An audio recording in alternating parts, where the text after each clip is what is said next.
Bonsoir Libreville. Bonsoir frère Guillaume. Dehors là, bonsoir Libreville. Bonsoir Libreville. Bonsoir frère Guillaume. Ils sont où? Ils sont où? On peut continuer parce que il s'est fait tard. Que le Seigneur notre Dieu vous bénisse. On passe de bons moments ici à Libreville. Mais de toute façon, quand il regarde ce qu'il faut déployer encore, jusqu'à présent, ça n'est pas suffisant pour déployer. Donc, on reviendra. On reviendra. Inclinons la tête, prions et partageons la parole de notre Père. Tendre Père, nous sommes reconnaissants pour cette soirée encore. Depuis ce matin que tu nous parles, depuis ici dans cette maison. Merci Père de gloire pour cette maison et nous la bénissons au nom de Jésus. Ainsi que tous ceux qui s'y trouvent, tous ceux qui entrent et qui entreront par la suite. Que tu aies toujours le regard favorable dans cette maison-ci et ta main protectrice sur cette maison. Père de gloire, nous nous recommandons encore entre tes mains pour cette autre session maintenant que nous pensions être bénéfique pour nous et pour la restauration des vies, non seulement ici mais ailleurs. Que ton nom seul soit glorifié au nom de Jésus-Christ. Amen. Amen. Si vous le trouvez bon, mais s'il va aborder ce sujet, ça sera vraiment long. Je vais briefer, vous donnant les passages et le reste, vous pouvez écouter ça dans les enseignements. Depuis ce matin, nous avons vu ce que c'est que les sacrifices. Et nous avons vu que dans la Bible, dans le Nouveau Testament, il n'y en a que 4 sacrifices. Vous pouvez rappeler les sacrifices dont nous avons vu, non? Premier sacrifice, le Seigneur Jésus. Deuxième sacrifice, Le corps du croyant. le corps du croyant, notre propre vie, n'est-ce pas? Troisième sacrifice, La liberté. la bienfaisance. Quatrième sacrifice, la loi finale d'un cœur pur. En dehors de ça, y a-t-il encore? Non. Non.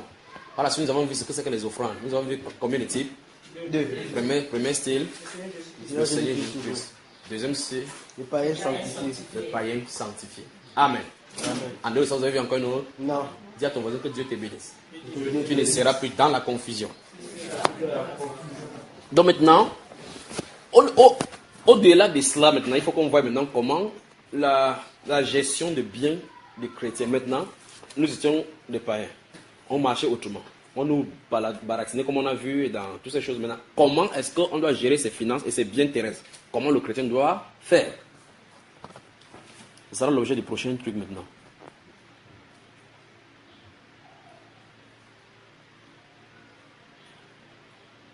Avant de voir ce thème, il est nécessaire et absolument nécessaire de voir maintenant, puisqu'on a vu que dans la Bible, en voyant dans le Nouveau Testament, et vous souvenez-vous de ce que j'ai dit que le Nouveau Testament, ce n'est pas Matthieu, Marc, Luc, Jean. Ce n'est pas le Nouveau Testament. Je vous ai montré cela. Le Nouveau Testament commence à la mort du Seigneur Jésus. Là, le Nouveau Testament, il entre en action.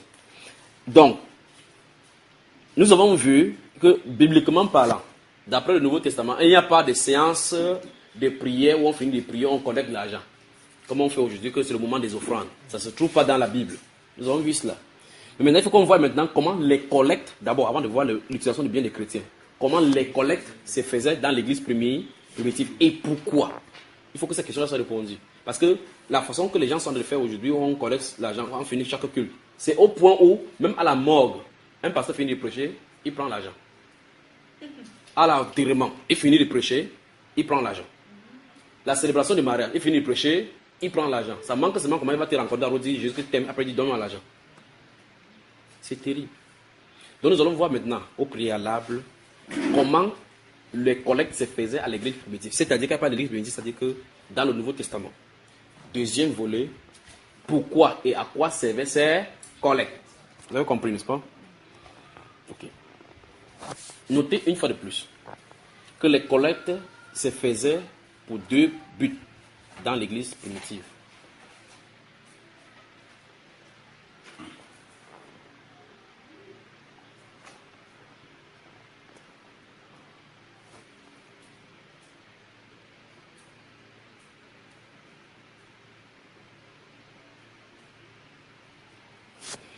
En fait, toutes ces choses-ci, si on avait compris ce que c'est que l'Église, c'est-à-dire que l'Église, c'est le corps de Christ, c'est-à-dire l'ensemble de ceux qui ont été rachetés du Seigneur, la pensée de l'association et la pensée des Ndjangi, je ne sais pas comment vous appelez ça ici, les tontines, comment on fait les tontines là, les fonds de soutien, de quoi, de caisses de prévoyance, il faut prévoir qu'il y ait des caisses à l'Église, c'est seulement le pasteur qui fait cela. C'est le pasteur qui gère. Déjà, je vais vous dire que si un pasteur gère le fond de l'assemblée, c'est déjà contraire aux Écritures. Parce que les pasteurs qui ouvrent le compte en leur propre nom. Ce que s'il n'est pas là, celui qui donne les... Il faut passer par lui pour prendre l'argent. Ce n'est pas lui, ce n'est pas leur rôle même d'abord pour commencer. C'est les diacres qui doivent gérer ça. Le pasteur n'a rien à voir avec cela. Comme on va dire, pour que le diacre gère les finances de l'église, comme le pasteur gère aussi la parole sans demander de compte à quelqu'un. Vous comprenez ce que je veux dire, n'est-ce pas? C'est-à-dire que il y a un problème au milieu de l'assemblée. On n'a pas besoin de dire au pasteur que le pasteur est chaud pour que le pasteur dise au diacre. C'est son rôle à lui. Donc il prend ses responsabilités. C'est un peu comme le ministre des Travaux publics. Le ministre des Travaux publics, c'est un pont casse là-bas. Il ne peut pas aller demander au président que, président, le pont est cassé. Je dois construire les ponts. C'est qu'il n'a pas de place là-bas. Parce qu'il est ministre des Travaux publics. Pour que s'il y a un travail, il le fait. Il rend compte. S'il a le budget, il dépense, il fait les comptes rendus que telle somme a été utilisée pour faire telle somme. Je ne sais pas si vous comprenez. Voilà, maintenant notez 1 Corinthiens chapitre 16. Chapitre 16, versets 1 à 4. Notez Romains au chapitre 15.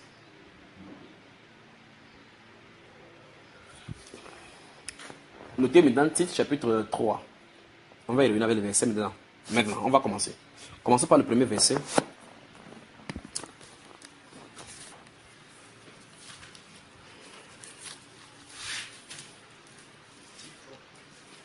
Le premier verset.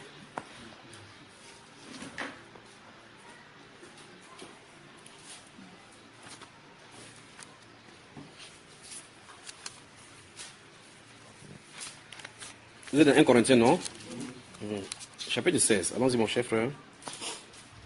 Pour ce qui concerne la collecte en faveur des saints, agissez vous aussi comme je l'ai ordonné aux églises de la Galatie. Qu'est-ce que vous avez remarqué dans cette phrase d'abord? Permettez que les gens qui n'ont pas encore ouvert puissent voir. Je veux que chaque fois qu'on veut ouvrir, que vous ayez ça devant vous. 1 Corinthiens, chapitre 16. Donc ici, je vais d'abord vous montrer à quoi servaient les collectes et à quel moment ça se servait. D'accord? On utilisait cela. On va voir cela dans la Bible.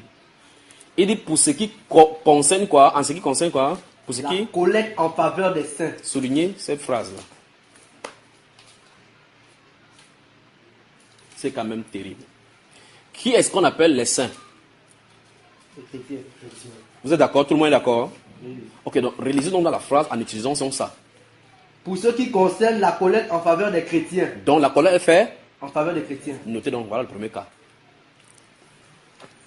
Vous avez vu ça, non? En tout cas, si vous voyez dans la Bible, vous décidez de fermer les yeux, c'est votre problème. C'est ce qui est écrit. Donc nous voyons clairement qu'on n'a pas dit pour ce qui concerne la collecte pour construire le temple. On n'a pas dit la collecte pour aller faire telle ou telle chose, tel projet, pour construire l'école. Dieu n'a pas envoyé les chrétiens sur la terre pour construire les écoles. Encore même construire les trucs, non, les dispensaires. Il a dit les collectes en faveur de saints. Vous allez comprendre maintenant pourquoi on parle en faveur de saints. Donc maintenant, vous voyez que le saint dont on parle, ce sont les croyants, les chrétiens. Il dit la collecte sont faites en faveur des saints. Encore une fois de plus, la collecte est faite en faveur des chrétiens. Notez Actes chapitre 11. On va lire des choses aujourd'hui. Or, ces choses que vous venez de lire là maintenant, ce n'est pas que c'est nouveau dans votre Bible. C'est que vous lisez, vous traversez. L'apôtre Paul dit ici que pour ce qui concerne la collecte en faveur des saints, donc la collecte qu'on veut faire en faveur des saints, puis il donne l'injonction. Agissez vous aussi comme je l'ai ordonné aux églises de la Galatie. Donc les églises de la Galatie contribuaient quelque chose pour donner aux saints. On va le suivre dans la Bible pour voir comment ça s'est passé. Contribuer pour donner aux saints, pas pour eux, pas pour les pasteurs. Il dit en faveur des saints. Vous, la façon de collecter. Quand il dit vous, les Corinthiens, agissez comme je l'ai ordonné aux églises de la Galatie, ça se pose que, en fait, là, il y a quoi? Une fois, on a lu dans 1 Corinthiens 4, 17, où il a dit que c'est pour cela que je vous ai envoyé Timothée, qui est mon enfant dans la foi. Il vous enseigne toutes les fois comment j'enseigne dans toutes les églises. Donc, ça veut dire que s'il faut faire quelque chose dans les églises, c'est la même façon qu'il faut faire. C'est ce que l'apôtre Paul veut enseigner. Amen. Que chacun de vous, allons-y. Que chacun de vous, le premier jour de la semaine, mette à part chez lui ce qu'il pourra. Soulignez ce qu'il pourra. Cette phrase, ce qu'il pourra, veut dire, si quelqu'un vous dit, chaque personne, il veut quelqu'un qui va donner une enveloppe de 500 000, c'est déjà contraire aux Écritures. Vous voyez cela? Je veux des gens qui vont donner 1 million, 20 personnes qui vont donner 1 million, qui peuvent se lever. Les gens se lèvent, prennent l'enveloppe, prenez l'engagement. On vous allie avec les esprits de Belzébuth. Il dit que chacun mette à part. Quand vous voulez donner quelque chose, nous comprenons que d'après les collectes, la collecte n'est pas faite pour les pasteurs. C'est pas fait pour ceci. On va parler de tout cela maintenant. Il dit c'est fait pourquoi? En faveur des saints. Il faut qu'on comprenne le pourquoi on doit faire ça en faveur des saints. C'est là où nous allons comprendre l'harmonie qu'il y a dans le corps de Christ. Il dit la collecte en faveur des saints. Agissez, vous aussi, comme je l'ai ordonné aux églises de la galaxie, que chacun de vous, le premier jour de la semaine, met à part chez lui ce qu'il pourra. Virgule. Selon la prospérité. Non. Selon sa prospérité. Parce que Dieu ne bénit pas les gens de la même façon. Donc maintenant, quand on dit 500 000, la personne qui touche 50 000 par mois, il faut combien de mois pour avoir 500 000? 10 mois. Il doit attendre 10 mois pour venir donner 500 000. Et il paie sa maison comment? Il vit comment avec ses enfants? Vous comprenez la sorcellerie au milieu de l'église? Allons-y. Afin qu'on n'attende pas mon arrivée pour recueillir les dons. Stop. Donc vous voyez, d'après ce qu'il est dit ici, on comprend maintenant, et je veux que vous gardiez ceci dans votre esprit, qu'en réalité, les collectes ne sont pas faites chaque dimanche au milieu de l'assemblée. Parce que ça a un but pour lequel se collecter. Il dit qu'on n'attende pas que je vienne faire le don, qu'on fait la collecte là. Parce que la collecte a un but. Suivez attentivement. Et quand je serai venu, oui, j'enverrai avec des lettres oui, pour porter vos libéralités à Jérusalem. Stop. Souligner libéralité. Vous avez vu, dans la première partie, nous avons vu aujourd'hui que la liberté, n'oubliez pas la liberté et la bienfaisance, car c'est à des tels sacrifices que Dieu prend plaisir. La liberté, parce que ça doit être libéral. Parce qu'on dit que chacun de vous mette ce qu'il pourra. Ça veut dire que tu ne peux absolument rien donner, tu n'as pas tort. Si tu peux donner ce que tu veux, tu donnes ce que tu veux. Mais ce que je suis de vouloir vous dire ici, que ce n'est pas ce qu'on appelle chaque dimanche on donne les collectes, c'est le moment d'offrande. On fait ça de façon indéfinie. Ce n'est pas de façon indéfinie parce que ça a un but. Parce que c'est la collecte en faveur des saints. Ça n'entre pas dans la poche des pasteurs. Parce que l'apôtre Paul dit ici, quand il va venir, il va envoyer avec des lettres. Donc ça ne reste pas dans sa poche. Avec des lettres, les personnes que vous aurez recommandées. Il va dire plus tard là maintenant que, et si la chose vous mérite même que lui il ira ou bien il va envoyer les personnes avec les lettres recommandées. Les personnes que eux, ils auraient choisies. Donc, les Corinthiens vont choisir, peut-être ils vont choisir le frère Iba avec notre frère Jacques, que voici, nous recommandons que vous allez avec cette agence que nous avons collecté pour aller. Donc, vous voyez que ce n'est pas pour personne, ni pour le pasteur là-bas. Pour aller donner ça aux saints. On va suivre ces saints-là tout à l'heure. Oui. Si la chose mérite que j'y aille moi-même, elles feront le voyage avec moi. Oui. J'irai chez vous quand j'aurai traversé la Macédoine. Oui. Là, je traverserai la Macédoine. Oui. Peut-être séjournerai-je auprès de vous, oui, ou même y passerai-je l'hiver, oui, afin que vous m'accompagniez là où je me rendrai. Oui. Je ne veux pas cette fois vous voir en passant, oui, mais j'espère demeurer quelque temps auprès de vous, oui, si le Seigneur le permet. Amen. Donc en somme, l'apôtre Paul a mis la base ici des collectes. Souvenez-vous, dans Actes chapitre 20, il a dit, je vous ai annoncé tout le conseil de Dieu sans rien. C'est un juif. Tous les principes de l'Ancien Testament que les gens prestaient aujourd'hui pour dire qu'apporter comme Moïse, apporter comme David a dit, apporter comme ceci a dit, ils connaissaient. Mais là, c'est une prescription nouvelle. C'est un juif, il connaissait la loi. S'il y avait quelqu'un qui enseignait la loi, c'est lui. Mais il dit, pour ce qui est, parce qu'il y a une question au milieu chrétien, comment faire avec les collègues? Pour ce qui concerne les collègues, agissez. Donc quand il dit agissez, ça veut dire que c'est le commandement que Dieu veut que l'église, comment l'église va agir. Agissez vous aussi comme je l'ai ordonné. L'apôtre ne peut pas prendre ça où? On apprend ça quelque part? Non. Dans la loi, ça se trouve? Non. C'est une nouvelle donnée du conseil de Dieu. C'est ça, n'est-ce pas? On le surveille. Allons dans le livre de Romains, chapitre 15. Prenons à partir du verset 24.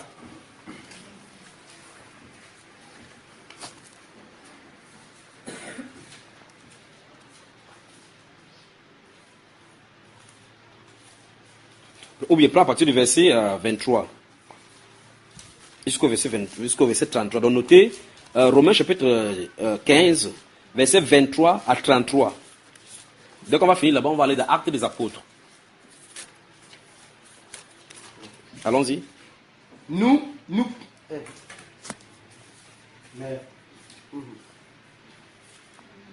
Mais maintenant, n'ayant plus rien qui me retienne dans ces contrées, et ayant depuis plusieurs années le désir d'aller vers vous, j'espère vous voir en passant quand je me rendrai en Espagne et y être accompagné par vous, après que j'aurai satisfait en partie mon désir de me trouver chez vous. Présentement, je vais à Jérusalem pour le service des saints. Souligné, pour le service des saints. Vous voyez, Paul explique le pourquoi il en est parti. Vous vous souvenez de ce qu'il a dit dans 1 Corinthiens 15, 16, qu'il va venir au milieu d'eux, qu'on n'attend pas qu'il vienne là-bas pour que le temps où on dit que telle personne n'a pas encore apporté sa part. Préparez-vous parce qu'il y ait ça sur place. Pourquoi il va venir? Parce qu'il a traversé pour aller à Jérusalem. Le voici ce qu'il a dit, la même chose aux Romains. Vous voyez cela? Continuons. Car la Macédoine et l'Achaïe ont bien voulu s'imposer une contribution en faveur des pauvres parmi les saints de Jérusalem. Souligné.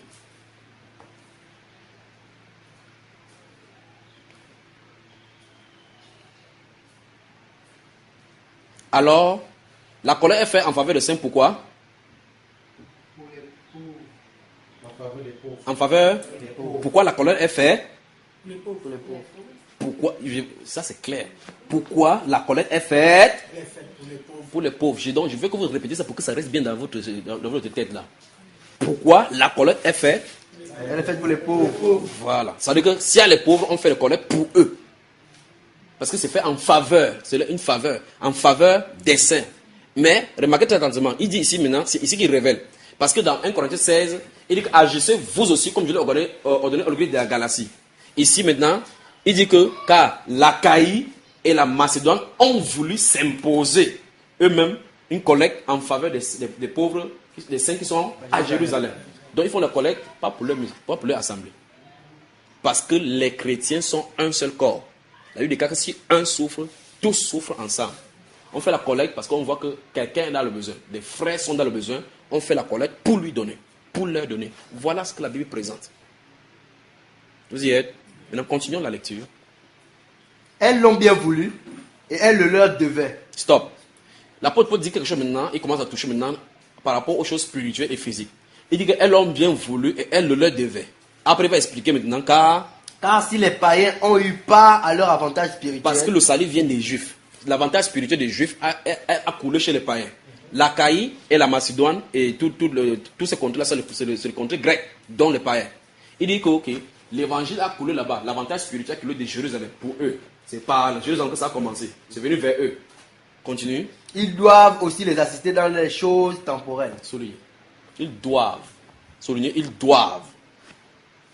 Ils doivent. Amen. Amen. Ils doivent les assister avec les choses temporelles. Parce que Jérusalem est riche en la foi. Macédoine et l'Achaïe sont riches avec de l'argent, avec des bénédictions. Donc, pendant que la bénédiction spirituelle vient comme ça, la bénédiction physique aussi va comme ça. Voilà ce que l'apôtre Paul a expliqué. Continuons. Mais ce que je veux que vous remarquez ici, c'est qu'ils ne font pas la collecte pour partager entre Pierre, Paul. Ça ne c'est pas ça. Pas vrai, frère? Continuons. Dès que j'aurai terminé cette affaire et que je leur aurai remis ces dons. Vous entendez? Ils auraient remis quoi? Ces dons. Ces dons. Quand ils passent, c'est pour les faire quoi? Les remettre. Oui. Je partirai pour l'Espagne et passerai chez vous. C'est exactement ce qu'il a dit dans 1 Corinthiens 16. Continuons. Je sais qu'en allant vers vous, c'est avec une pleine bénédiction de Christ que j'irai.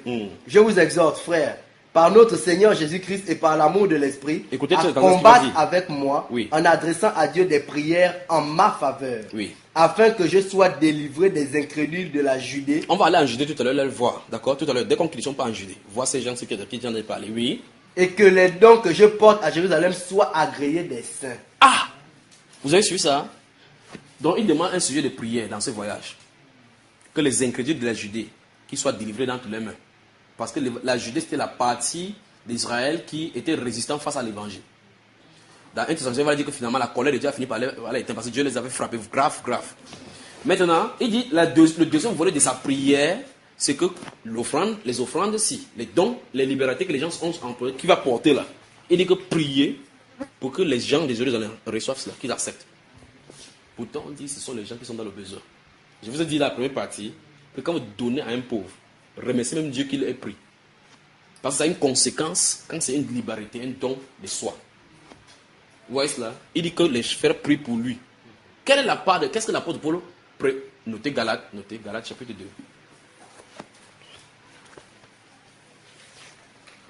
Allons-y dans ces Galates avant de rentrer. Puisque vous êtes dans Romains, avancez 1 Corinthiens, 2 Corinthiens et Romains. Galates.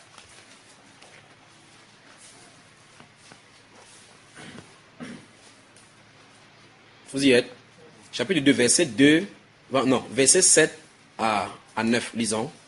Au contraire, voyant que l'évangile m'avait été confié pour les incirconcis, comme à Pierre pour les circoncis, car celui qui a fait de Pierre l'apôtre des circoncis a aussi fait de moi l'apôtre des païens.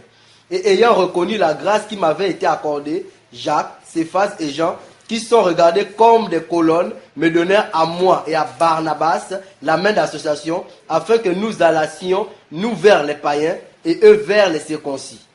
Ils nous recommandèrent seulement de nous souvenir des pauvres, ce que j'ai bien eu soin de faire. Et c'est ce que nous voyons effectivement dans ce ministère.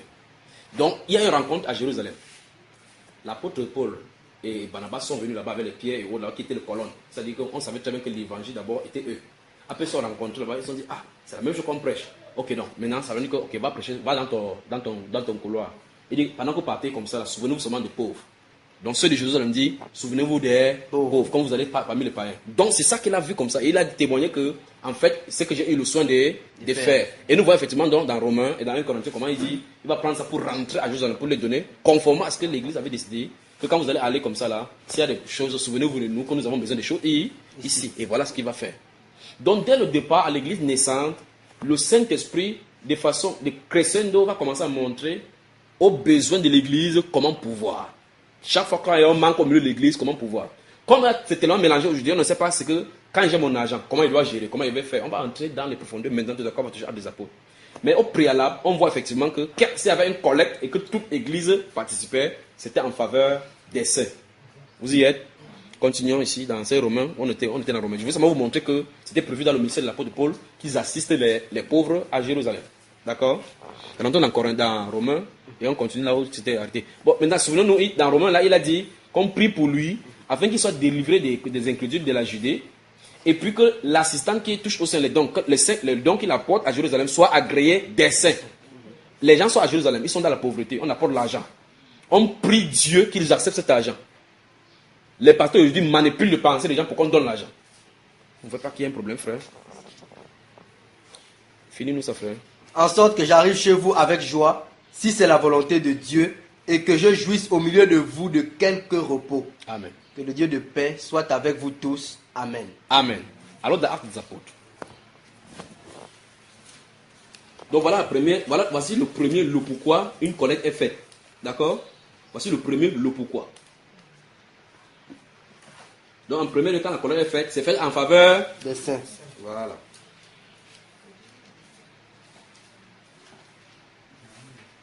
On y va.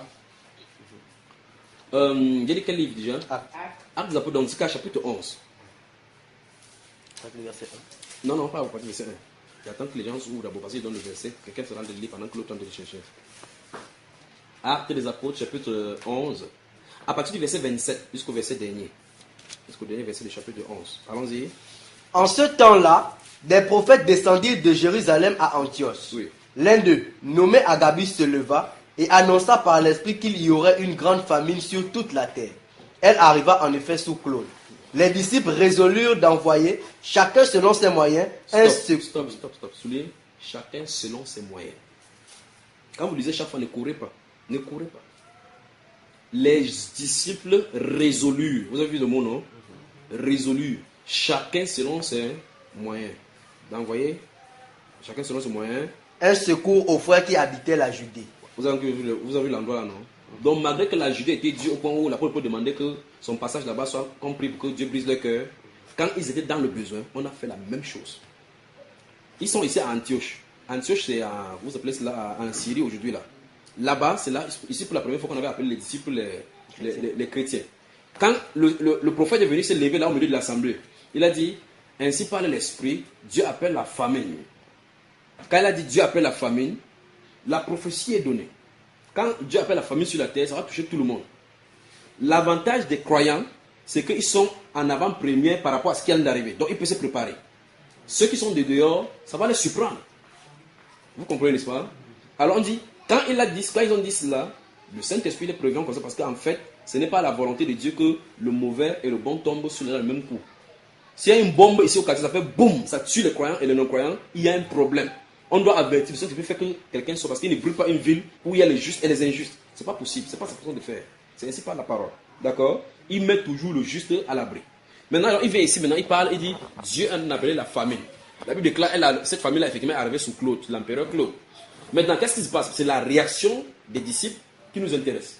Dans une situation de détresse, comment ont agi les disciples? On dit, les disciples ont résolu d'apporter chacun pour sa part une aide selon selon C'est moyen.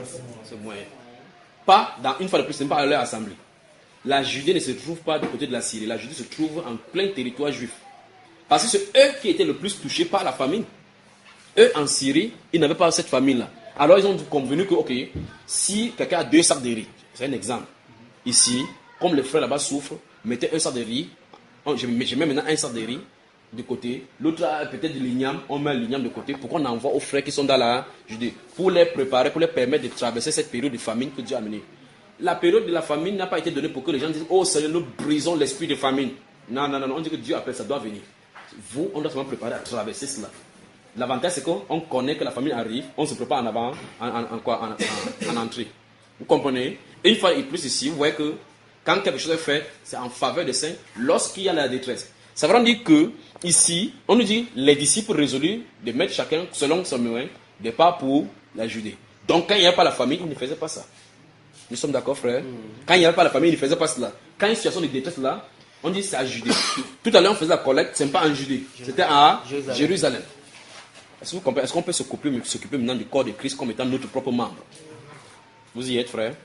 Donc, que Dieu vous bénisse donc. Deuxième style maintenant, ça c'est le premier style.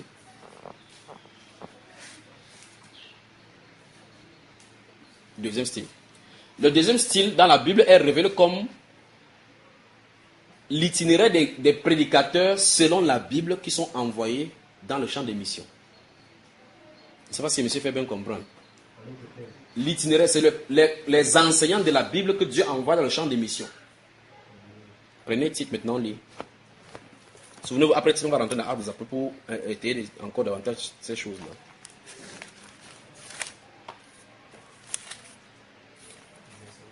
C'est chapitre 2.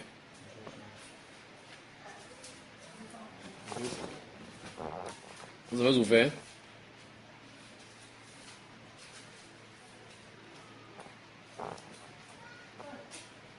En dehors de ces deux qui vous êtes présentés comme ça, à moins que vous demandez à votre pasteur de trouver encore un autre, il n'y en a plus. En dehors de ces deux que vous voyez là dans la Bible là maintenant, en dehors de ça, il n'y a plus nulle part. Ma soeur, je crois que ça te dérange là, vous fermez, reculez au fur et à mesure, ou bien on ferme plutôt la fenêtre là pour que ce qui envoie. Ferme-la. Titre chapitre 3. Vous m'avez suivi, n'est-ce pas? Comme pour le cas des sacrifices, on a vu qu'il y avait 4 sacrifices dans le Nouveau Testament là. Vous montez, vous descendez, vous ne trouverez pas un 5e. Alors, de la même façon, voilà les 2 seuls moments de collecte qui se trouvent dans les Saintes Écritures. Dans la Nouvelle Alliance. Voilà les seuls. Donc on finit ça maintenant. Il passe maintenant à la gestion de nos finances et nos responsabilités vis-à-vis des choses du Seigneur. On y va? Vous avez moi, il donne le verset. Lisons le verset 14. 13 et 14.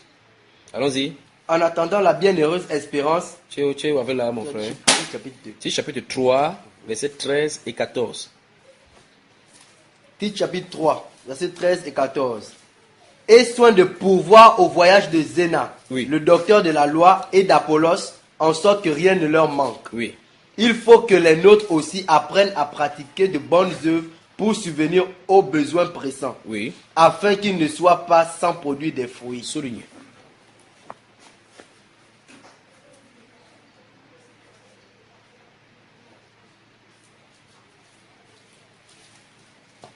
Relis encore, frère, verset 13.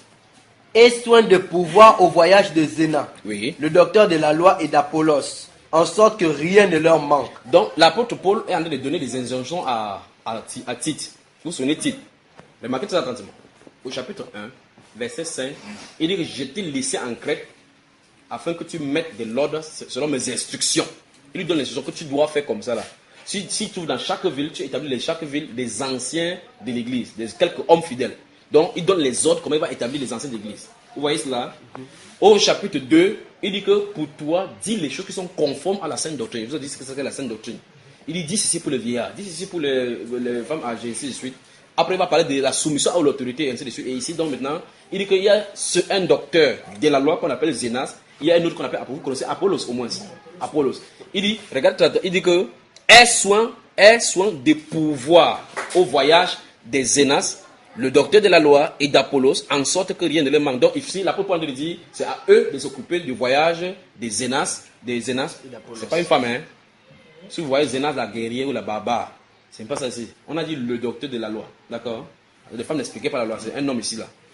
Zénas, le docteur de la loi, et d'Apollos. Puis il explique maintenant, verset 14, ce qu'il en est. Allons-y. Il faut que les nôtres aussi apprennent à pratiquer de bonnes œuvres. Stoppons là-bas. Vous remarquez très attentivement que l'instruction que l'apôtre Paul a donné à Tite, et c'est Tite qui doit mettre en ordre quelque chose. Vous voyez? C'est pas ce que c'est. Maintenant, c'est Tite, c'est un être humain. Tite, ce n'est pas un nom de livre, c'est un homme que l'apôtre Paul a envoyé. Il dit à Tite que aie soin de pouvoir au voyage des Zénas et d'Apollos. Puis il dit qu'il faut que les nôtres. Donc ça veut dire qu'en fait, ce n'est pas Tite qui doit payer, c'est les nôtres, les chrétiens qui sont là-bas, qui doivent payer. Vous voyez ce qu'il en est. Donc en fait, Tite, son rôle, c'est de leur enseigner cela. Comme pouvoir. Notez un peu Romains chapitre 16. Quand il va envoyer le cas de. Quand il va envoyer, comment il s'appelle, cette femme-là? Phoébé, vous avez entendu parler de Phoébé? Diaconesse de l'église centrée. Centrée se trouve à Corinthe, c'est le port oriental de Corinthe. La ville de Corinthe, c'est pas ce que c'est ici. Là, il écrit aux Romains. Donc, elle se trouve à Rome. Il dit que quand la diaconesse de l'église centrée va venir à Rome, recevez-la comme il convient. On va finir, on va y arriver maintenant. Mais maintenant, rentrons au verset 8 du chapitre. Verset 8 de ce titre-ci. Allons-y. Le même chapitre 3. Oui, chapitre 3, observez. Cette parole est certaine. Oui. Et je veux que tu affirmes ces choses. Écoutez bien, vous voyez. Donc, il dit à Tite d'affirmer ces choses afin que Ceux qui ont cru en Dieu s'appliquent à pratiquer de bonnes œuvres. Souligné. Oui. Voilà ce qui est bon et utile aux hommes. C'est clair. C'est compris. Donc, ce n'est pas Tite qui dépense son argent pour payer. Il dit que Tite enseigne ça aux croyants.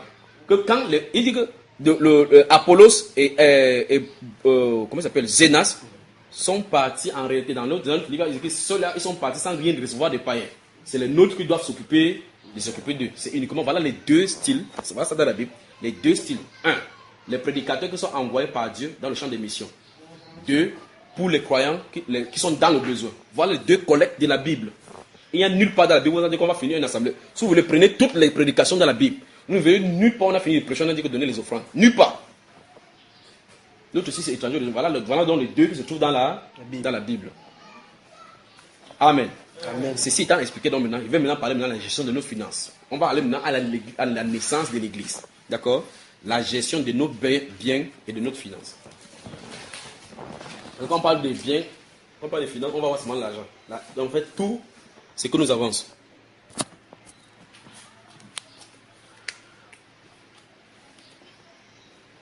Première chose, avant de comprendre ces principes-ci, tout ce que nous avons vient de Dieu. Il n'est pas inutile de le rappeler. Tout ce que nous avons vient de Dieu. Même si les gens du monde essaient de dire que non, ce n'est pas ma propre force. J'ai trop bossé pour avoir cela. Tu ne sais pas combien de temps j'ai souffert pour avoir cet argent. Il n'en demeure pas moins que tout ce que nous avons vient de Dieu. Notez Deutéronome chapitre 8 là, dans ce domaine-là, pour citer cela. Ça n'a rien à voir avec l'église, mais citer ce principe-là. Tout ce que nous avons vient de Dieu. Nous lui devons tout et il ne nous doit rien. Nous lui devons quoi? Tout. Mais lui, il ne nous doit absolument rien. Deutéronome chapitre 8. Si nous demandait seulement de payer 500 francs par mètre cube dès que nous respirons, on va s'en sortir. Chaque goutte d'eau et chaque soleil qui sèche nos habits, si il demande de payer, on peut pouvoir payer. Donc ça veut dire qu'en fait, Dieu ne nous doit absolument rien. C'est lui que nous lui devons. Nous dormons son sommeil, utilisons ses dents, sa langue. Parce que tout ce qui est même notre corps, on dit que votre corps est le temple du Saint-Esprit. Vous avez rejeté à un grand prix, glorifié Dieu dans votre corps et dans votre esprit qui appartient à Dieu. Donc notre corps, notre esprit appartient à qui? Finalement, on n'a même que le locataire même dans notre propre corps. Bien sûr. L'être humain se tient sur la tête, il tape sa poitrine. Il tape sa poitrine comme ça. Pointe quelqu'un dans le dos. Il dit il faut craindre Dieu. Voilà. On avance. Donc, si ceci est donné, on va donc rappeler d'abord premièrement, en allant à l'église naissante, comment l'église est née. D'accord? La première prédication de l'église, c'est où? Frère, nous sommes ensemble dans cette salle-ci. Vous êtes fatigué, j'arrête. Si vous voulez, j'arrête. Vous avez ça dans les enseignements. La première prédication de l'église, c'est où? Acte chapitre 2. Acte chapitre 2, allons-y donc maintenant. Ceux qui ont demandé le défermer le téléphone rapidement. Acte chapitre 2. Maintenant, dans Acte chapitre 2, c'est la première prédication, la toute première prédication de l'église ici. Nous sommes d'accord? Nous allons lire à partir du verset 40. En montant. Et par plusieurs autres paroles, il les conjurait et les exhortait, disant, sauvez-vous de cette génération perverse. Oui. Ceux qui acceptèrent sa parole furent baptisés.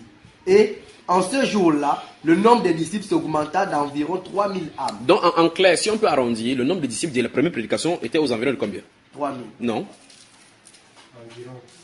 Environ combien? Environ combien? 3000. Non. Parce que ce n'est pas la première église ici. La première église, c'est toujours la chambre haute. Donc, environ combien? Environ 3120. Parce qu'il y a d'abord 120 personnes qui étaient le noyau. C'est eux qui sortent maintenant. Et puis, environ 3000 ici ajoutent. Donc, l'église naît aux environs de 3120 personnes. Nous sommes d'accord? Continuons la lecture maintenant. Il persévérait dans l'enseignement des apôtres, Oui. dans la communion fraternelle, Oui. dans la fraction du pain Oui. et dans les prières. Voilà les 4 piliers de l'église naissante. Ceci, il n'y a pas ça dans l'Ancien Testament. Il n'y a pas ça dans. Voici la nouvelle donnée de l'église qui vient de naître. Nous sommes d'accord? 1. Quoi?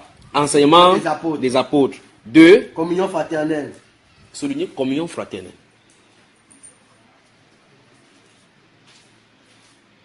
Que veut dire communion fraternelle? Partager ensemble, n'est-ce pas? Pas dans le désordre quand même, dans l'amour, n'est-ce pas? Dans l'amour, dans l'intimité. Ok, continue. Là, dans la communion fraternelle, dans la fraction du pain et dans les prières. Voilà les 4 piliers. Ça veut dire que quand ils sont près de 3000 personnes se rassemblaient, voici ce qui les soutenait. Donc ça veut dire que leur vie désormais tournait autour de ceci. On continue.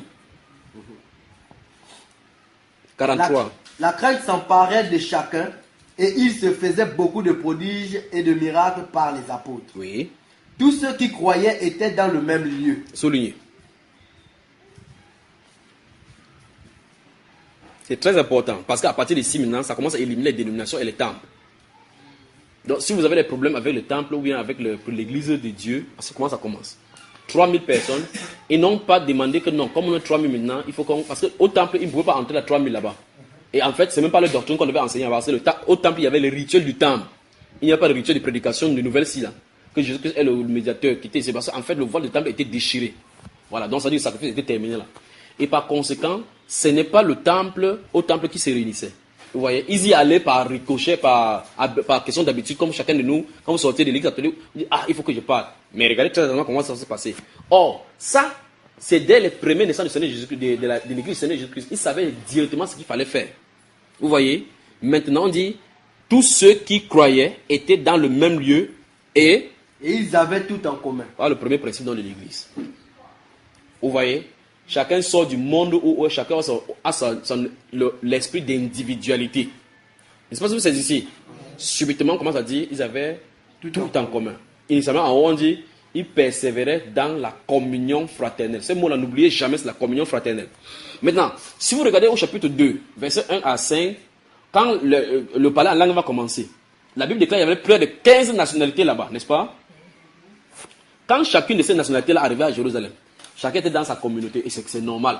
Quand les gens viennent, quand il y a la Coupe d'Afrique ici, vous voyez qu'on dit que voici le village des Camerounais, voici le village des Sénégalais. Ils sont là-bas tout autour, vous comprenez cela? Parce qu'ils se rassemblent. Mais maintenant, le Saint-Esprit vient, quand ils sont dans ces communautés comme ça, à Pentecôte, à Jérusalem, quand le Saint-Esprit vient, boum, les gens croient, un Sénégalais croit, un Camerounais croit, un Égyptien croit, ils ne parlent plus en tant que Camerounais, ils parlent en tant que membres d'un même corps. Ça veut dire qu'il n'y a plus de distinction entre les groupuscules. Les deux maintenant, enfin, tout le nombre de personnes qui croient dans chaque groupe se rassemblent maintenant ensemble. Ça veut dire que la langue, la tribu n'est plus une barrière pour eux, parce qu'ils reçoivent le même esprit. Je sais pas si vous comprenez. Pourtant, la fête qui était là, qui venait festoyer là-bas, ils venaient festoyer en communauté. Vous voyez? En secte. Parce que secte, ça veut dire hérésie, si vous voulez. Secte, ça veut dire qu'on va se détacher. Alors, ils ne venaient plus là-bas par groupe. Là, dedans maintenant, ils ont un seul et unique chose qui les lie. Le Seigneur Jésus, le même esprit. Je ne sais pas si vous comprenez. Voilà. Donc, il faut que ceci soit clair avant qu'on avance. Lorsque les gens ont cru, à cet instant-là, ils ont abandonné leur façon de penser. Leur coutume à eux. Ils sont entrés dans la nouvelle donne. La nouvelle donne, c'est quoi? Les enseignements des apôtres. Les apôtres sont censés les conduire pour dire, voici comment ça se comporte dans le corps de Christ. Éphésiens chapitre 4, verset 17 du suivant, l'apôtre Paul va leur dire, voici ce que je vous commande dans le Seigneur, vous ne devez plus marcher comme les païens. Donc il dit maintenant que désormais, vous avez un style de vie. Vous voyez cela, n'est-ce pas? Donc la communion fraternelle. Et ici donc, la Bible déclare dans verset 44, que tous ceux qui croyaient étaient dans le même lieu et ils avaient Tout en commun. tout en commun. Je veux que vous m'expliquez ce qu'on est en train de dire là, qu'ils avaient tout en commun. Il n'y a pas de parabole. Parce que c'est une histoire relatant ce qui s'est passé. Ça veut dire quoi, frère? Partagez tout. C'est ce que vous vivez aujourd'hui la dénomination. Pointe quelqu'un, dit la dénomination. C'est le cancer du corps de Christ. Il suce les jus que le corps devait sucer. Les bénédictions que le corps devait sucer. Donc si tu es agent de sécurité là-bas, donc tu empêches le Saint-Esprit d'opérer le cancer. Voilà, on avance ici. Donc la Bible déclare que tout ça c'est la Bible, c'est la naissance. Remarquez juste au chapitre 2. On va avancer comme ça, au fur et à mesure dans les chapitres, vous allez voir cela se dérouler. Et maintenant, quand on va quitter Actes des Apôtres, on va donc voir que c'est ça qui sera prescrit maintenant dans les évangiles, dans les épîtres. Alors, tous ceux qui croyaient étaient dans le même lieu. Ça veut dire que ce n'est pas tout le monde qui était dans le même lieu, on dit tous ceux qui croyaient. Ils avaient quelque chose de commun. Ils avaient cru au même Seigneur. Et s'ils ont cru au même Seigneur, ils ont une base commune, ce qu'on appelle tronc commun. La communion fraternelle, ils ont ensemble. Ils rompent le pain ensemble. Ils ont des prières ensemble. Amen. Alors, ils avaient tout en commun. Notez cela d'abord. Vous avez souligné, n'est-ce pas? Ok. Maintenant, verset 45 dit quoi? Ils vendaient leurs propriétés et leurs biens. Stop d'abord là-bas. On parle de la différence entre propriété et bien. Ils vendaient leurs propriétés et leurs biens. Et apportaient le truc au pasteur pour que son ministère augmente. Non, c'est ce qui est écrit là-bas. Ils en partageaient. Non, on n'a pas bien traduit pour vous. Et apporter le bien au pasteur pour soutenir le ministère. Non. C'est écrit quoi? C'était pas le ministère ici. Ils en partageaient le produit entre tous, selon les besoins de chacun. Souligné. Je vous pose la question, vraiment, vous me dites-moi. Dans votre dénomination, vous lisez Actes des Apôtres? Oui. Il y a au mieux dans votre Bible que vous utilisez là-bas, il y avait Actes des Apôtres dedans. Oui. Vous lisez donc quoi au juste alors? Autre chose. L'argent là, vous lisez ça où alors? On fait ce que le pasteur dit. La Bible nous explique ici que de façon spontanée, les gens commençaient.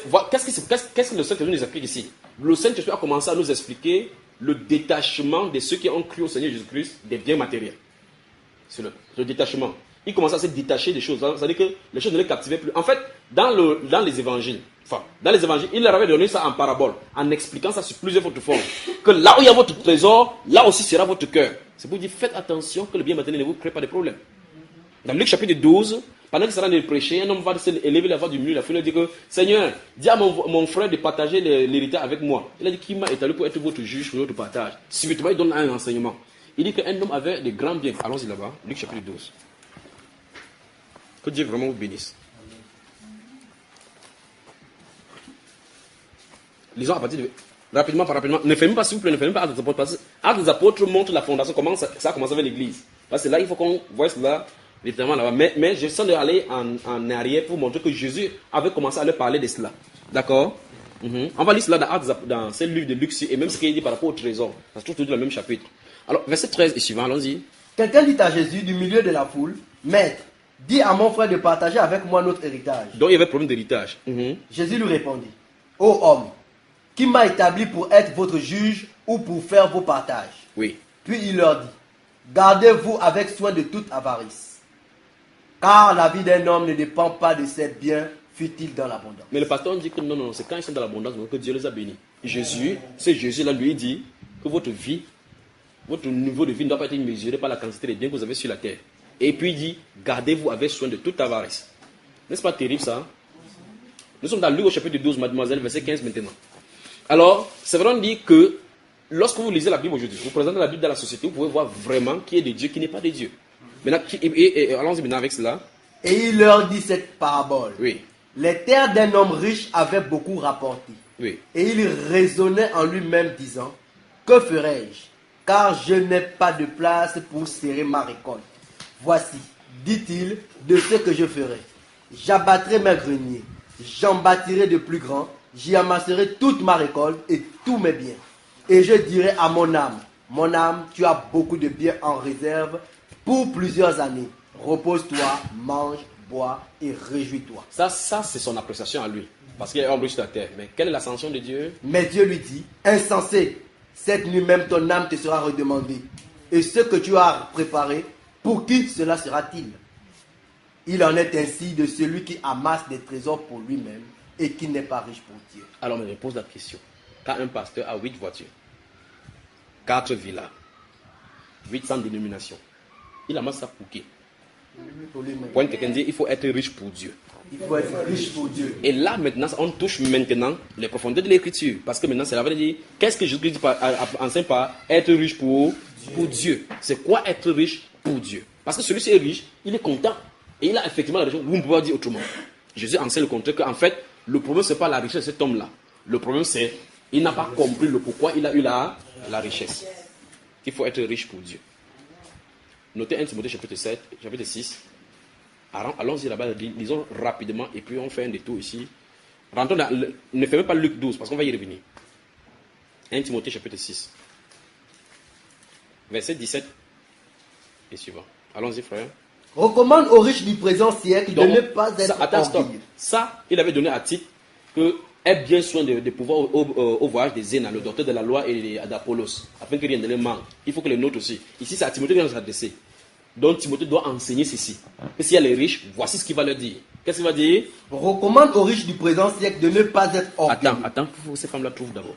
Vous avez trouvé, mesdames, là? Vous avez trouvé 1 Timothée? Voilà. Maintenant, chapitre 6, verset 17. Allons-y encore. Recommande aux riches du présent siècle de ne pas être orgueilleux. 1.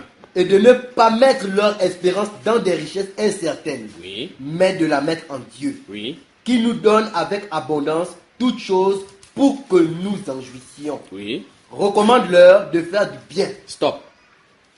C'est que Jésus a dit que cet homme riche, s'il n'a pas été riche pour Dieu, l'apôtre commence à expliquer. Parce que Jésus a dit, enseignez à observer tout ce que je vous ai prescrit. Il dit que recommande-leur. Ok, Dieu t'a donné la richesse, c'est pas pour te tuer avec cela. Vous voyez cela? Il dit, recommande-leur d'être. De faire du bien. De faire du bien. De faire du bien. On a ce qu'on appelait la première partie, la bienfaisance. Oui. D'être riche en bonnes œuvres. Souligner. Voilà donc être riche pour Dieu. Ben, comment être riche en bonnes œuvres? Il faut maintenant encore aller doucement afin que tu ne donnes pas pour être vu des gens. Afin que tu ne donnes pas pour qu'on voit que waouh, cette personne donne. Vous voyez cela, n'est-ce pas? Ah, que Dieu nous vienne vraiment en aide. Que Dieu nous vienne en aide. C'est bon, n'est-ce pas? Oui, c'est pas fini. D'avoir de la libéralité. Soulignez le mot. Vous avez encore vu le mot, non? De la générosité. Soulignez. Si les pasteurs enseignaient vraiment ce que Dieu fait, aucun chrétien ne souffrirait. Si on enseigne la Bible telle que c'est, comme c'est dit là. Parce que quand les lettres venaient, Timothée se tenait là debout comme ça, il lisait tel que c'est là au milieu de l'assemblée. Quand il dit enfants, obéissez aux parents, il se tient là. Les enfants sont là, dit aux enfants, on vous dit, Dieu vous commande de vous obéir à vos parents. Il n'y a pas l'école de dimanche, on ne va pas dire ça aux enfants en secret. Il n'y a pas ça. On commande. Parce que là, on a fini, on dit que père, n'irritez pas vos enfants de peur qu'ils ne se découragent. Femmes, soyez soumis à vos maris. Vous voyez ça, non, c'est pas frère? Parce que l'instruction est donnée catégorie par catégorie. Avançons. Et de s'amasser ainsi pour l'avenir un trésor placé sur un fondement solide. Voilà, maintenant, alors c'est vrai que quand vous faites comme ça la générosité, la libéralité, vous faites de la bienfaisance, la Bible déclare que tu amasses comme ça le trésor. Mais les riches de ce siècle, qu'est-ce qu'ils font? Ils croient que c'est ouf, il faut que j'investisse dans l'immobilier. J'investis ici, j'ai les plantations là-bas, j'ai le truc là-bas de bois, j'injecte dans la bourse du Gabon, j'injecte dans je suis riche. Il dit qu'en faisant cela, la Bible déclare que tel qui amasse devient plus pauvre. Et tel qui donne libéralement devient plus riche. Dans ces Proverbes chapitre 11 là. Dieu dit qu'en faisant comme ça, d'être en liberté, il dit qu'il amasse pour lui comme ça. Il place maintenant ses trésors dans un fondement sûr. Pas vrai, frère? Rentrons dans Luc chapitre 12. Luc chapitre 12. Vous y êtes? On avait fini avec ce monsieur-là qui avait le problème, n'est-ce pas? Maintenant, lisons à partir du verset 32 jusqu'au verset 34. Ne crains point, petit troupeau, car votre Père a trouvé bon de vous donner le royaume. Combien de personnes entreront? On les appelle quoi? Petit troupeau. Voilà. Parce qu'en fait, la sélection n'est pas facile. Continuons. Vendez ce que vous possédez et donnez-le en aumône. Faites-vous des bourses qui ne s'usent point, Oui. un trésor inépuisable dans les cieux, Oui. où le voleur n'approche point Oui. et où la terre ne détruit point. Vous voyez ce que le Seigneur Jésus disait. Et nous voyons clairement quand il y a la conversion, directement, les disciples entrent en scène. Il n'y a pas de commandement dans Actes chapitre 2 que chacun vient. On dit que ceux qui avaient des propriétés, on a vu cela, non? Et des biens, les vendaient. Pourquoi? Parce que Jésus leur avait dit. Lis, mon cher. Car Là où est votre trésor, là aussi sera votre cœur. donc Jésus a incité durant son ministère terrestre que si votre cœur est attaché sur la terre, vous ne monterez jamais en haut. C'est l'objet des épîtres. Recherchez ce qui est en haut. Affectionnez vos choses d'en haut. C'est ce qui est écrit dans le livre de Colossiens chapitre 3. Les gens n'ont pas entendre ça dans ces moments-ci. Tu vas dire ça, quelqu'un va dire que, mais mon ami, je vais vivre comment sur cette terre? Souviens-toi que nous sommes chers. Quand on écrivait ça, on n'écrivait pas ça aux anges. C'est aux croyants qui sont sur la terre. Voilà ce que Jésus avait dit. Et donc, rentrons dans l'Acte des Apôtres, on voit l'accomplissement.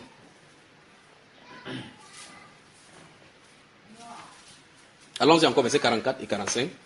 Tous ceux qui croyaient étaient dans le même lieu et ils avaient tout en commun. Mhm. Ils vendaient leurs propriétés et leurs biens. Oui. Et ils en partageaient le produit entre tous, Oui. selon les besoins de chacun. Stop. Vous remarquez une fois de plus que quand on vendait, on n'allait pas mettre dans la caisse du pasteur. C'est pas ça, frère. Ni pas dans le compte du pasteur, ni pas le nom de l'église. Il faut qu'on voie maintenant comment le Saint-Esprit va faire la distribution. On distribue selon le besoin de chacun. Donc si le frère Philbert a besoin de 200 000, la récolte qui est donnée, qu'on a vendue, si on vend le champ, peut-être 800 personnes ont vendu les champs, d'autres ont vendu le champ, les immobiliers et autres, on a mis la commande là-bas. Le pasteur ne dit pas que j'ai trop gêné dans ce ministère, j'ai trop souffert. Il faut que je mette d'abord 4 millions pour moi, pour ma famille, pour mes enfants. Non. Si le pasteur a besoin de 200 francs, là-bas, son besoin c'est 200. on lui donne 200 francs. Si le frère a besoin de 200 000, même si c'est un simple fidèle, c'est pas parce que celui-ci est pasteur qu'on va lui donner 4 millions et on dit que non, lui n'est pas comme. Non. On dit selon le besoin De chacun. Mais nous tous, on n'a pas le même besoin. Le frère peut avoir seulement besoin de 10 000 francs pour aller voir un médecin. L'autre aussi a besoin de 200 000 pour commencer un commerce. Alors que l'autre aussi a besoin de 400 francs pour acheter n'importe quoi. On donne selon le besoin de chacun. Continuons. Ils étaient chaque jour tous ensemble assidus au temple. Oui. Ils rompaient le pain dans les maisons. Souligner, rompez le pain dans les maisons. C'est quoi mon frère? Comment tu ris seulement? Parce que j'étais dans les églises. Mon frère est dépassé. Courage, d'accord, frère. Et prenez la nourriture. Avec joie et simplicité de cœur. Voilà. Voilà donc comment ça devenait. Alors, voilà comment l'église. Vous voyez, c'est naturellement qu'ils le faisaient, n'est-ce pas? Alors, au chapitre 4.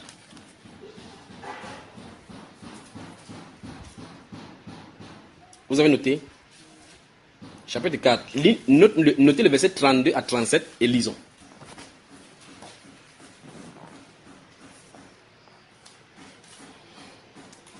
La multitude de ceux qui avaient cru n'était qu'un cœur et qu'une âme. Vous avez bien entendu.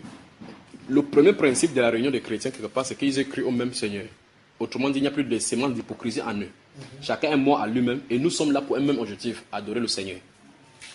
On dit donc qu'on est un cœur et une âme. Tant qu'on n'est pas comme ça, vous ne pouvez pas ressentir ce que l'autre ressent. Vous ne pouvez pas comprendre qu'effectivement, l'autre est là parce que tu es là. Et il ne doit pas être là, tu n'es pas là, tu ne dois pas être là, il est là. Ou bien, pourquoi lui, pourquoi moi? Vous avez tous des devoirs et des droits. Amen. Allons-y. Nul ne disait que ces biens lui appartiennent en propre. Souligner. C'est pour ça que dès le départ, j'ai commencé à dire, lorsqu'on est chrétien, souvenez-vous que d'abord, tout ce que nous avons, c'est Dieu qui nous l'accorde. Il dit que personne n'osait dire que c'est bien, voici mes biens. Parce que quand vous admettez que les chrétiens nous sommes les pèlerins, c'est tous les chrétiens qui sont les pèlerins. Si nous sommes des passages, vous construisez des tentes, n'est-ce pas? Donc vous avez vu les pèlerins, les visiteurs qui viennent dans votre vie en touriste. Quand on dit touriste, quand ils viennent là, ils font construire des immeubles.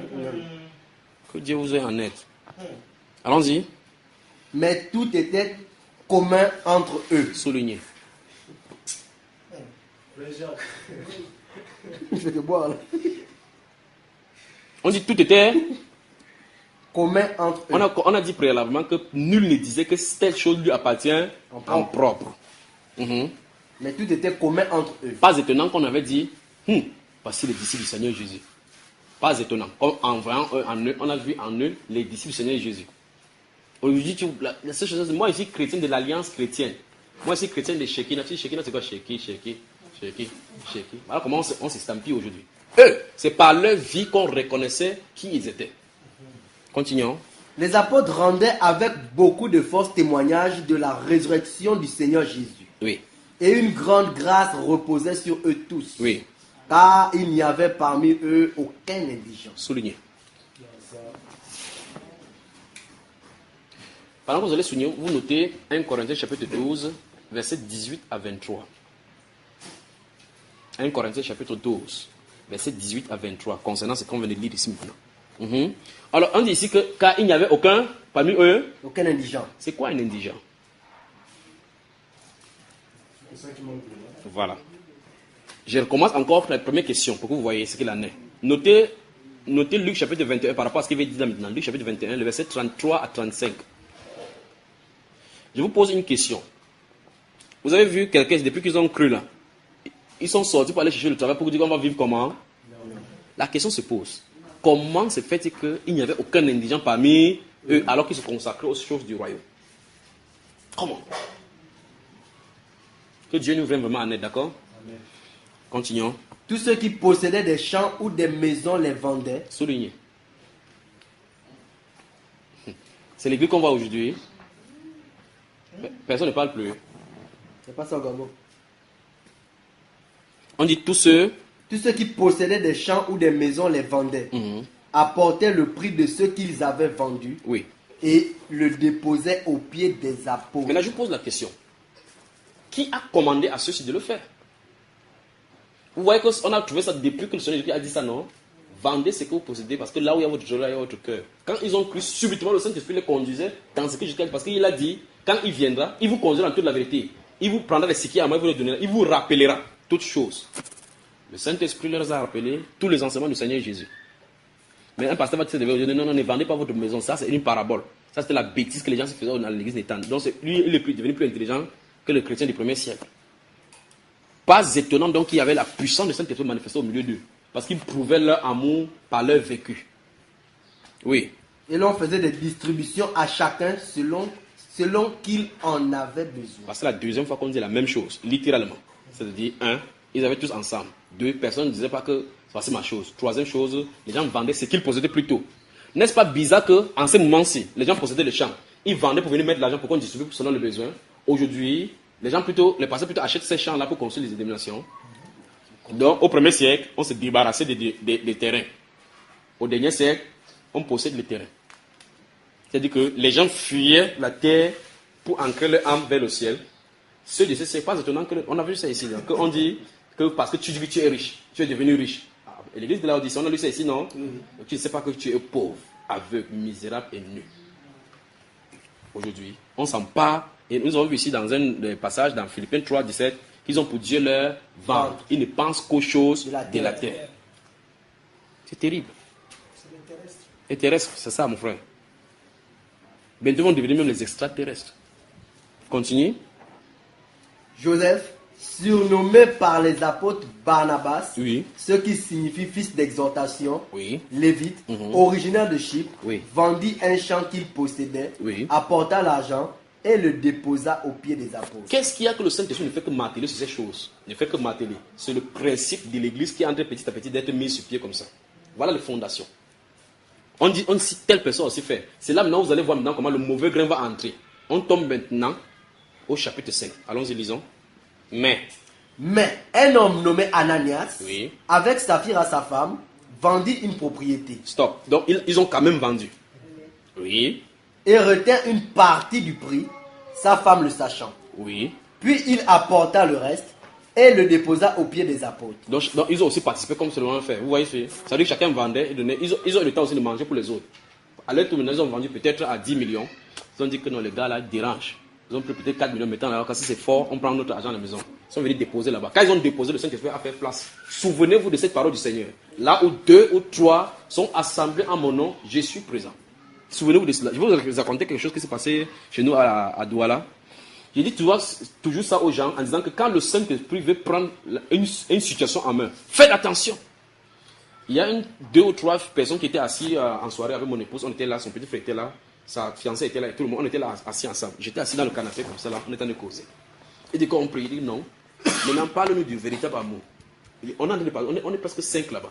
On est en train de parler. Il dit qu'on est en train de parler comme vous et moi en train de parler. Le Seigneur Jésus-Christ dit vrai. Il dit là où 2 ou 3 sont assemblés en son nom, il est au milieu. Dès qu'on a commencé à parler, à cet instant, le Saint-Esprit est tourné vers cette fille-là, que maintenant c'est terminé. Elle a tourné là, voici mon épouse, elle a tourné, boum, tombé là, elle a commencé à vomir. Alors maintenant, s'il fallait attendre l'état. Moi, j'étais sur la chaise, j'étais étonné de ce qui arrivait. Chacun était étonné là-bas. On n'a pas dit, Seigneur, nous recommandons, nous soumettons celui dans le sang. Nous plongeons cette maison que ça nage dans le sang.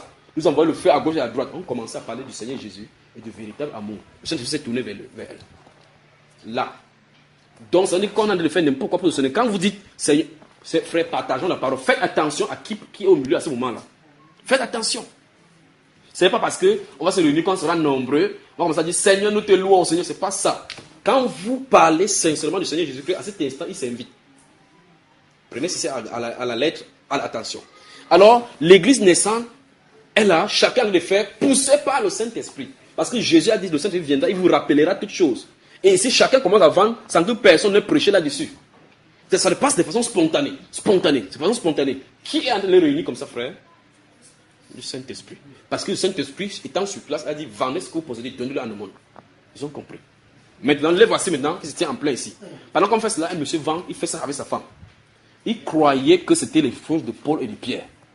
Il ne savait pas que là se trouvait le Dieu vivant et vrai. Continuons, frère. Pierre lui dit, Ananias, pourquoi Satan a-t-il rempli ton cœur au point que tu mentes au Saint-Esprit et que tu aies retenu une partie du prix du champ? S'il n'eût pas été vendu, ne te restait-il pas? Et après qu'il a été vendu, le prix n'était-il pas à ta disposition? Donc le Saint-Esprit a voulu lui dire clairement qu'en fait c'était ton champ. Personne n'est obligé d'aller vendre. Quand tu as vendu, personne n'est obligé de venir donner l'argent ici. Ce n'est pas le fait qu'il a coupé l'argent. C'est le grain, là, cette semence-là, de manque d'amour pur. Ça veut dire, si les gens dans la pauvreté, ils peuvent rentrer à la maison, ils s'en sortent avec le reste qu'il a gardé pour lui. C'est ce qu'il a dit. Ça veut dire qu'en fait, si ça ne suffit pas, même si on donne 200 ici, il sait que derrière, on peut faire. Or, ceci, c'est un manque de confiance au Seigneur. Parce que le Seigneur a dit, leur a enseigné quand il était sur la terre, que ne vous souciez pas du lendemain. Le lendemain aura soin de lui-même. À chaque jour suffit sa peine. Là, il y a des faits, ce que les gens font aujourd'hui, les tontines. C'est-à-dire qu'on fait, ils sommes dans les tontines pour que si j'ai des problèmes, qu'ils peuvent sortir l'argent là-bas. Qu'est-ce qu'il a de faire? Il ne compte pas sur le Seigneur. Il compte que s'il y a des problèmes, il va vers la tombe. Mais après, il va dire, Seigneur, je t'aime de tout mon cœur. Pointe quelqu'un dans le nez. Que arrête la sorcellerie. Voilà. Voilà, nous en sommes. Que non, je fais comme ça à ton Dieu pour que s'il y a un problème, on me soutient. Ceux-ci, les apôtres ici, qui les soutenaient, frère? Comment ils faisaient pour que le Saint-Esprit les soutienne? Sincérité. Soyez seulement vrai. Oui, mon frère. Je ne connais pas la matière, je ne me rappelle plus. On disait à l'école, toujours, économie égale gain moins dépenses. Oui. Économie égale gain moins dépenses. Oui. Le gain, c'est ce que tu gagnes. Oui. Quand tu enlèves les dépenses, oui. Ce qui reste là, c'est l'économie. C'est l'économie. Mais toi, tu vas faire l'économie. Oui. Celui qui te donne, il te dit, je te donne ça avec bon cœur. Oui. Toi aussi, tu as déjà, donne aussi avec bon cœur. Non, il dit qu'il est plus sage que celui qui a donné. Il conserve à la maison. Et la Bible déclare dans le livre de Proverbes chapitre 11 que celui qui garde le blé est maudit du peuple. Tel qui donne libéralement. C'est le principe de Dieu. Vous me regardez comme ça. On parle là-bas. Allons là-bas. Proverbes chapitre 11. Le principe du monde, c'est ceci. Garder en banque, ça multiplie. Dieu dit non, c'est pas comme ça. Il dit partager, ça multiplie. Proverbes chapitre 11. Vous allez entendre des choses. Il dit vos têtes vont tourner 360 degrés. Proverbes, le chapitre 11.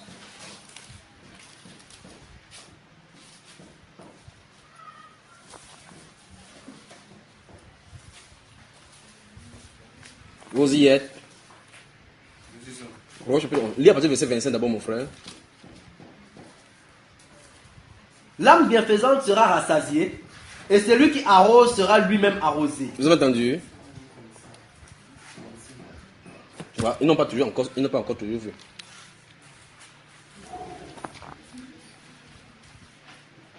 Vous avez fini? Prends à partir du verset 24, allons-y. Tel qui donne libéralement devient plus riche. Vous avez entendu? Oui.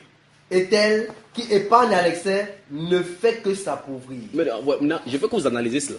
Avec la pensée du monde, ça ne marchera jamais. Quand vous voyez ce principe-ci, c'est totalement différent du principe du monde, pas vrai? Parce que la banque vous propose peut-être à 75% ou bien à 7%, on sait de 5% selon des taux de banque. Et dit que viens garder ton argent chez moi, viens épargner ton argent chez moi. Quand tu épargnes ton argent, le taux annuel c'est de 5%. Ça suppose que l'année prochaine tu vas avoir ton argent plus 5% de ton argent. Mais en détail, ils ne te disent pas ce qu'ils réalisent de ton argent parce qu'ils vendent ton argent plus que cela. Ils vendent ton argent aux investisseurs et autres là-bas. Peut-être qu'ils peuvent vendre cela, il a même 400% de ton argent, mais il te donne 5%. Dieu dit, au lieu de faire cela, quand tu fais ça, tu deviens plus pauvre. Parce que un seul moment, la récession, les banques, enfin, vous avez les banques qui sont fermées ici et commencent à envoyer les gens dans la déroute, n'est-ce pas? Un seul moment, et qu'il y a ces clashs financiers, ces récessions, et les crises cardiaques arrêtent les gens. Les gens sont paralysés.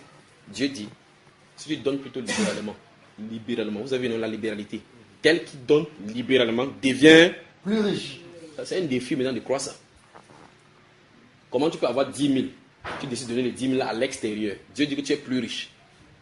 Mais c'est le principe humain, c'est contraire. Le principe humain dit que tu mets quelque chose, pourquoi tu multiplies? Quand tu vois 10 000 de tes yeux, ça produit 15 000, tu vois. C'est pas comme ça chez Dieu. Tel qui donne libéralement devient plus riche. Mais celui qui épargne en excès devient plus. Ne fait que s'appauvrir. Ne fait que s'appauvrir. Pointe quelqu'un. Dis ton compte en banque. Non, ne parlez pas, dis ton compte en banque. Continuons. Verset 25. L'âme bienfaisante sera rassasiée. Oui. Et celui qui arrose sera lui-même arrosé. L'âme bienfaisante sera quoi? Rassasié. Et celui qui arrose sera lui-même arrosé. Donc arrosé. On dit sera arrosé. On n'a pas dit celui qui arrose est arrosé. On a dit sera arrosé. Parce qu'en réalité, les gens ont les mémoires courtes. Ils oublient que quand tu as 1 milliard aujourd'hui, lorsque tu donnes à quelqu'un, tu peux avoir des problèmes que ton argent ne peut pas résoudre. Si vous avez des problèmes de kidney, des reins, vous pouvez prendre l'argent, mettre là-dedans. Si vous avez le diabète en vous, l'argent peut enlever ça. Non. Si vous avez des problèmes de perte de vue, l'argent peut enlever, peut arranger. Maintenant, il y a quelqu'un qui arrange ces situations-là. Quand tu as donné à un pauvre, souviens, oh mon Dieu. Allons dans Actes des Apôtres maintenant, chapitre 10. Allons chapitre 10. Nous commençons à voir les choses là maintenant.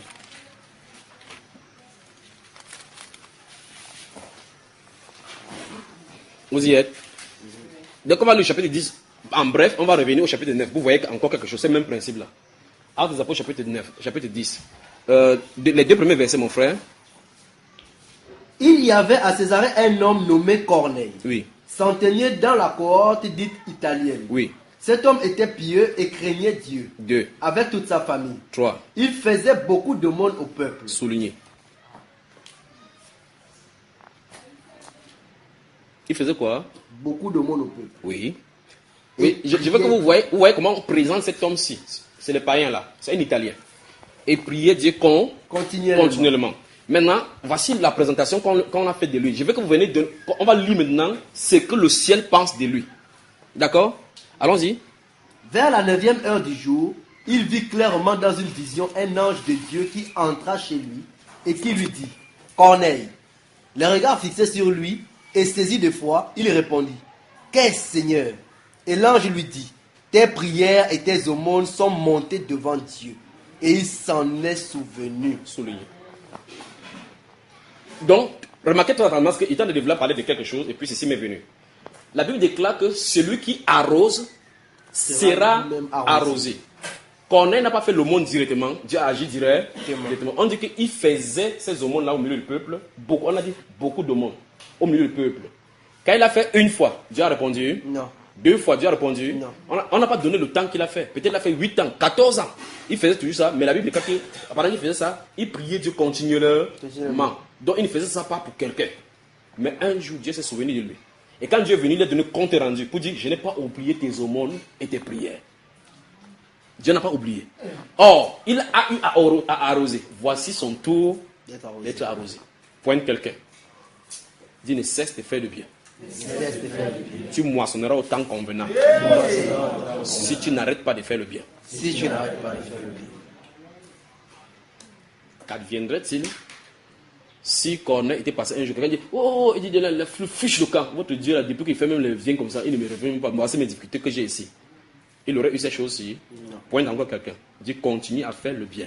Continue à faire le bien. Continue à demeurer dans la prière. Continue à demeurer dans la prière. Même si ta prière n'est pas répondue, Même si ta prière n'est pas répondue, ce n'est pas pour dire que Dieu n'est pas au courant. ce n'est pas pour dire que Dieu n'est pas au Il y a courant. un temps marqué Il y a un temps marqué pour ta visitation. pour ta visitation. Ne perds pas courage. Ne perds pas courage. Ne baisse pas les bras. Ne baisse pas les bras.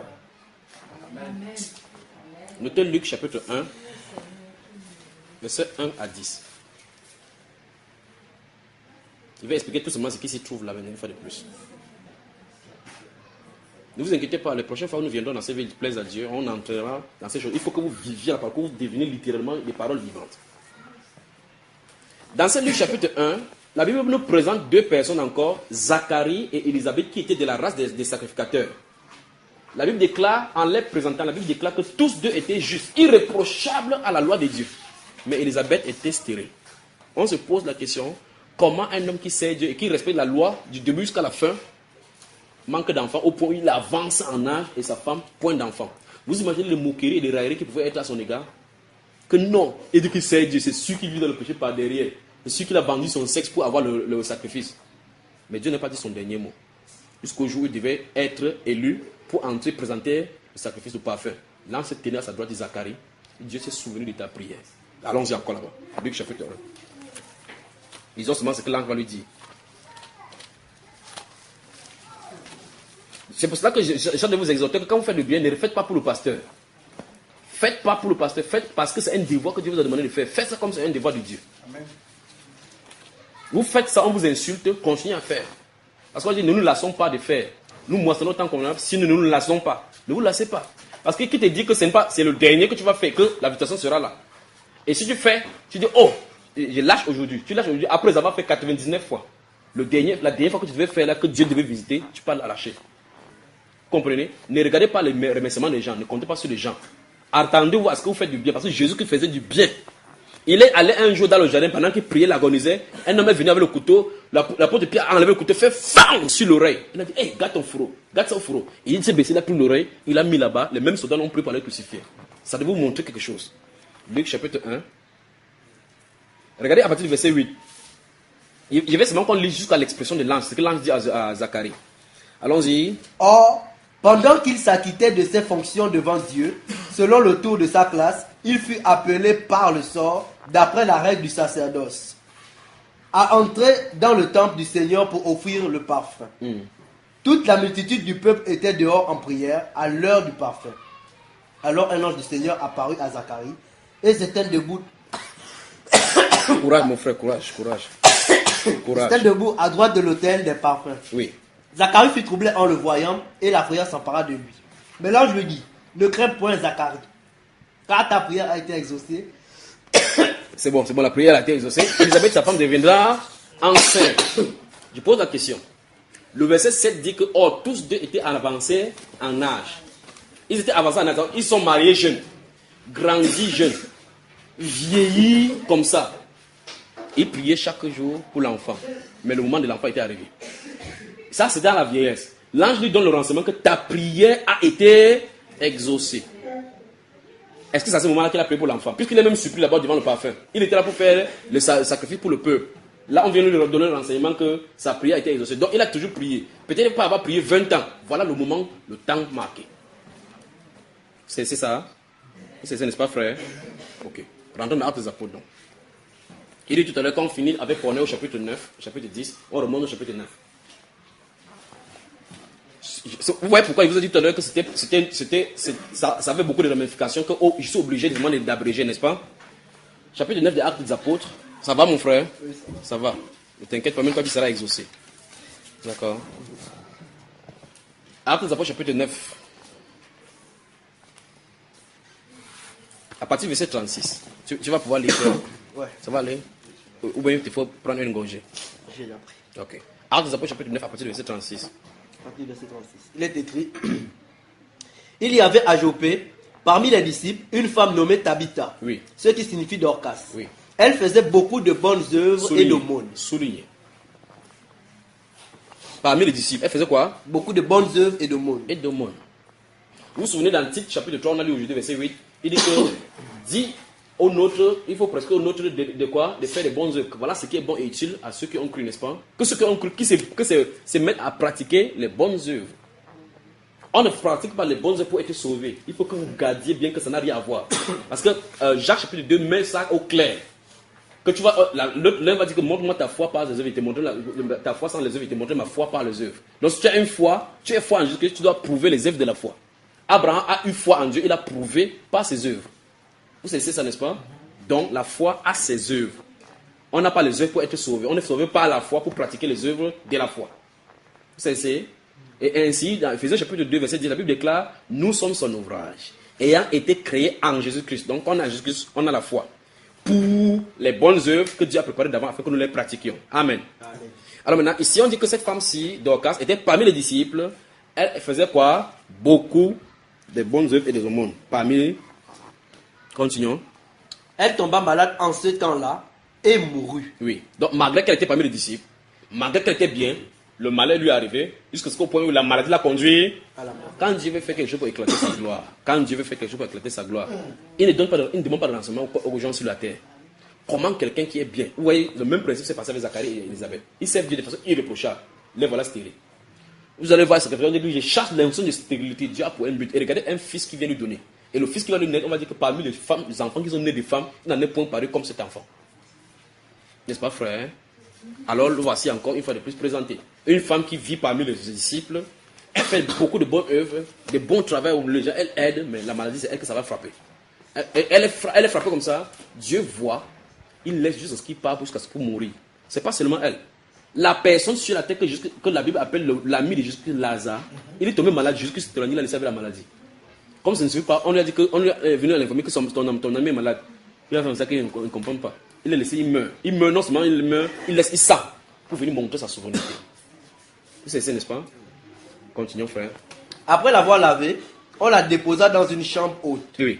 Comme Lydie est près de Jopé, les disciples, ayant appris que Pierre s'y trouvait, envoyèrent 2 hommes vers lui pour le prier de venir chez eux sans tarder. Il dit, Paul est un croque-mort. Pierre est un croque-mort. C'est un morguier. Non. On la lave, on garde la chambre haute sans enterrer. Pourquoi? On peut appeler Pierre. Pierre, c'est celui qui enterre les gens. Non. Continuons. Pierre se leva et partit avec ses hommes. Lorsqu'il fut arrivé, on le conduisit dans la chambre haute. Toutes les veuves l'entourèrent en pleurant et lui montrèrent les tuniques et les vêtements que faisait Dorcas pendant qu'elle était avec elle. Oui, donc ouais, voici le document de telle personne. Là, commencé pour Matthieu, voici pour Luc. On va faire comment? Qui va alors pour continuons. Pierre fit sortir tout le monde, se mit à genoux et pria.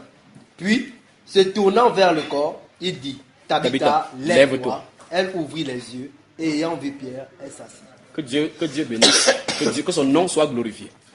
Mais regardez, on commence à présenter la personne, sa vie physique, sa vie de la foi. Et on présente ce que Dieu est venu faire à côté d'elle. On prend de la même façon qu'on est, on présente sa vie physique. Puis on vient montrer ce que le Seigneur a fait. On prend Zacharie et Élisabeth, on montre leur vie physique, puis on vient montrer ce que Dieu a fait pour eux. Pouvons-nous vivre comme ça, frère? Pouvons-nous vivre comme ça? Si on s'arrêtait ici maintenant, parce que c'est plein dans la Bible maintenant. Si on s'arrêtait ici, en résumé, qu'est-ce que vous pouvez résumer comme étant ce que vous, en tant que chrétien, vous devez faire avec vos œuvres, avec vos biens? C'est ce que vous avez compris.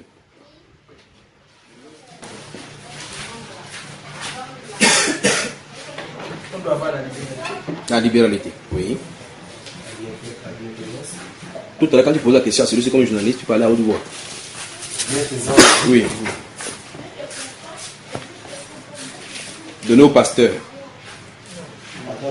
Prendre la dîme pour déclencher ses bénédictions. Prendre la dîme pour sceller l'alliance avec le pasteur, pour soutenir l'œuvre de Dieu. Vous avez vu des choses là-bas? En somme, en résumé, en quelques mots, le bien des chrétiens, comment il doit gérer?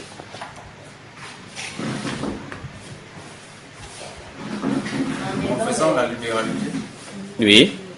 La bienfaisance. Donc le chrétien doit comprendre que c'est bien, c'est pour servir son prochain. C'est pour servir. Encore, que les chrétiens doivent comprendre que leur bien c'est pour. Bonne soirée. Que Dieu vous bénisse. Que Dieu vous bénisse, que Dieu vous bénisse. Allez, Hey.